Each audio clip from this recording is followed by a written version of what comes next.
I had three things I wanted to ask you. One was, at one point you're talking about PGD and saying that, you know, it's not a good idea, especially if you get into the potential of being able to control hair color, eye color, and more, if we say, cosmetic things of the baby. How is that really any different from, say, plastic surgery? Do you think plastic surgery should be outlawed, or?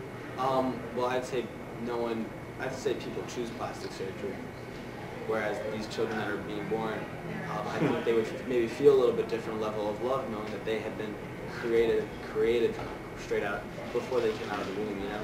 Whereas plastic surgery is much more of a choice that people go through a long time and end up deciding to do, I'd say. And that reflects a lot more on personal issues than of issues of your parents trying to create you and control you. And then sort of my second question is, you also mentioned something, if I heard you correctly, you know, taking what you're born with and being happy with it and loving it, not only talking about a child, but yourself. But yet, you also then went on to say there's a class difference between those who are rich and poor, and those who are poor aren't happy with the way their life is, obviously, and so they work hard to try and improve it.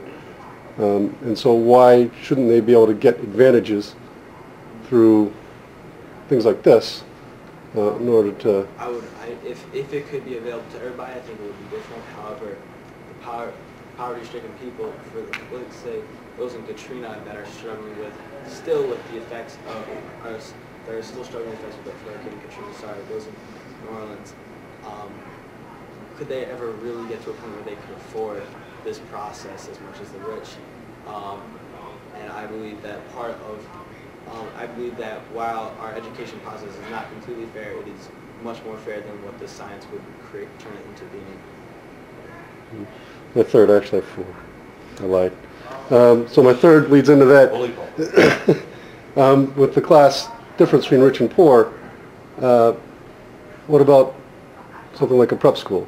Should prep schools be outlawed because not everyone can afford them?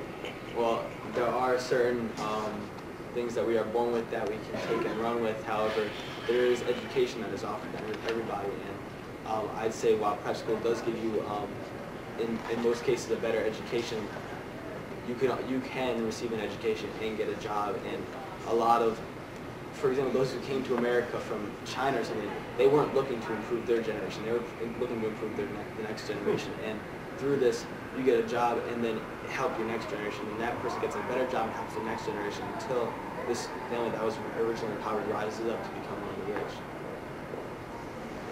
And then lastly, what are your thoughts? Oh, sorry. Well, could I add on to that? Of course. As someone who went to public school for 4 years and kind of has an idea of both, I think a lot of it depends on the child, the opportunities the child takes. I mean, the child can get a great education at a public school just like a child can get a great education at a private school. I'm not going to sit here and say there's not more opportunity at a school like this, better teachers, etc. But I think that it really comes down to the child and what he takes his education as. So you're saying that individual people then are affected differently by their environment. Their environment. Yes. Regardless of their genes. Right. Very important. And so my last question, and either one of you can answer this, but Sam, you talked about cloning, and what about, because there is research being done on this, about cloning, for instance with Ray Kurzweil, who's waiting to download his brain into a computer. Right? Suppose that becomes possible. He clones himself, and then he uploads his brain back into his clone.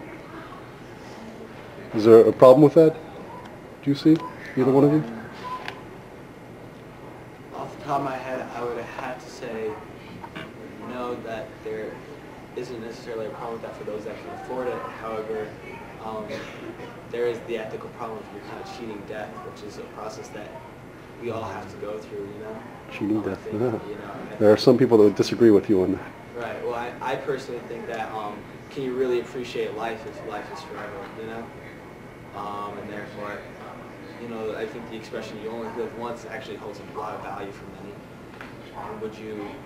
Would you treat life with the same respect and honor that many do now if you had potentially forever to live? All right. Any other questions? Well, thank you everyone for coming. Yes, thank you. And thank you for your presentations.